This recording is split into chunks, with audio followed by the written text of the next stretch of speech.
are power outlets for small electrical devices, such as cellular phones, in 3 areas of the cabin: the instrument panel, the center console, and the cargo area.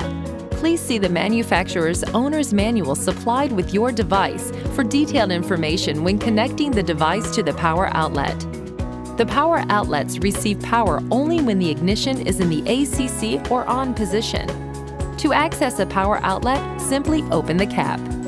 Leaving a device connected to the power outlet with the ignition left in the ACC or on position can discharge the battery and the vehicle may not start. Please see your owner's manual for important safety information, system limitations, and additional operating information.